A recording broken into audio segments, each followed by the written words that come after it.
A senior advocate tells Atiku and Obi supporters to be patient with infallible judges.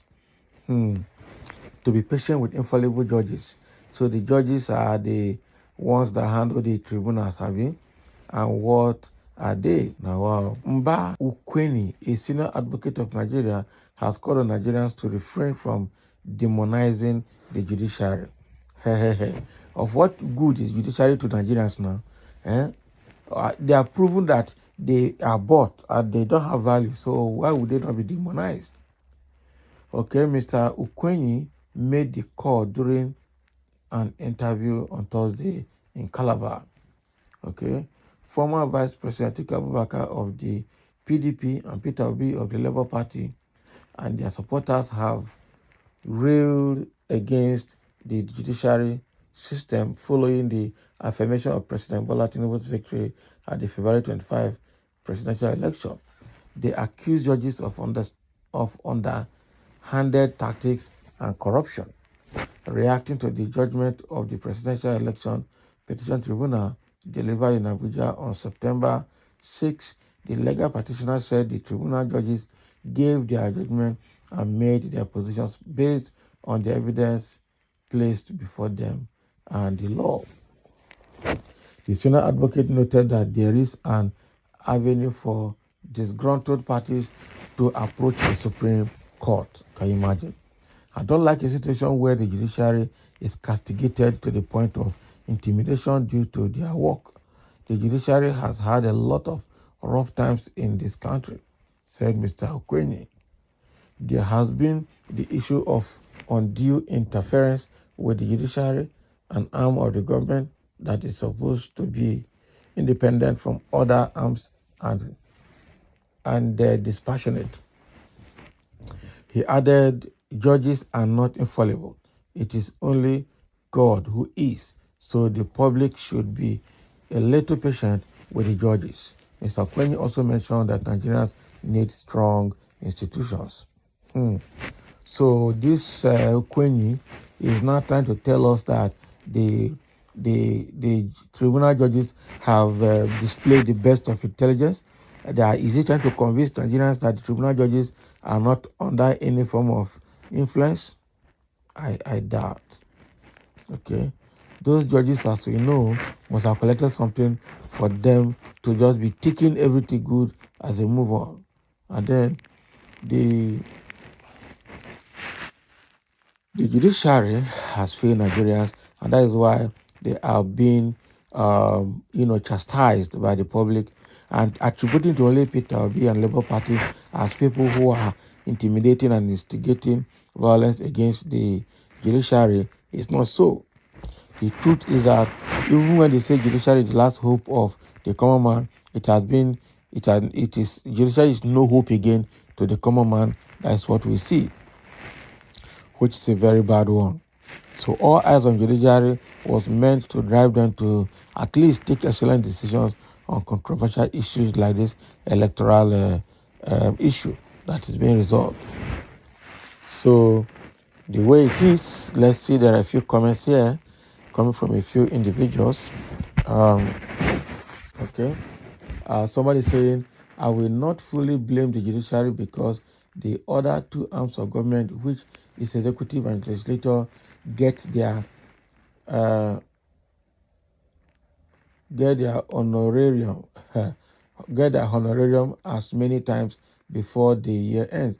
It is only after election that the judiciary makes theirs, and it only happens once a while, but heavier when the time comes. So that is the true situation of things. Corruption everywhere in Nigeria. Abi? So the executive and the what do they call them? And the legislators get their own money almost every time. Okay? But judiciary don't get anything except their salary, and except during an election like this where there are several litigations. That is when they make their money. So you will not blame them. It is time for them to make their money. That's what this guy is trying to tell us. Another person saying, most unfortunate Nigeria is going this way under APC. Criminals of dirty past and very repentant, well, Ganduje's criminal act swept under the carpet while life waiting for him. Akpabio's cases before EFCC will definitely see him in future. Bola Tinubu existing with this adopted name, there won't be a hiding place for you. So there are others like you in this country, okay? El-Rufai just wait, okay? Buhari's Attorney General Malami, all your shady transactions are known. Don't worry, we are coming. So all of them is corruption everywhere in Nigeria. Every one of them is not free. That is what we're saying here. The judiciary is already pathetic and corrupt. It has no legitimacy anymore so long as election is concerned in Nigeria. My focus is Abuja 25%, that lawless tribunal judiciary turned upside down, claiming that is equal to other states.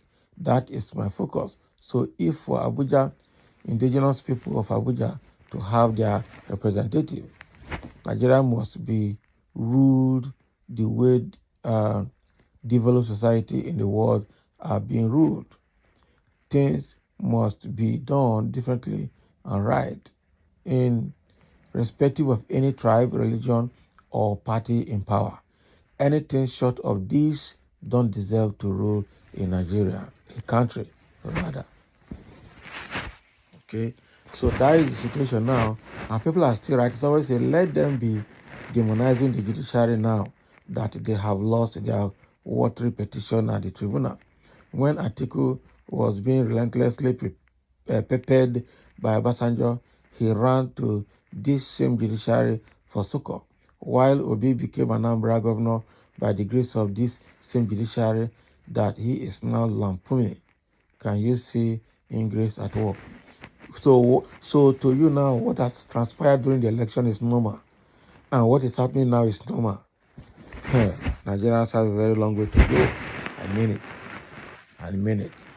Another person is saying here, while Atiku isn't well educated enough to understand this, Peter Obi is just too impatient and desperate to align with the simple principle, even if he knows what is right. Can you imagine? So you know that Atiku does not understand anything at all. Okay? Why Peter Obi is just impatient. He knows what he's doing, but he's impatient. So what has that got to do? Everything in Nigeria is a highly scam. That is it. Nigeria is headquarters of scam. Okay? So that is what is happening now.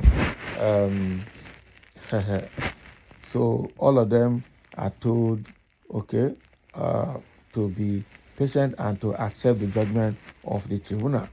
It's not possible. So I'm telling Obi supporters, Atiku supporters, to be patient with the judges. Okay. But how long will they continue to be patient with them?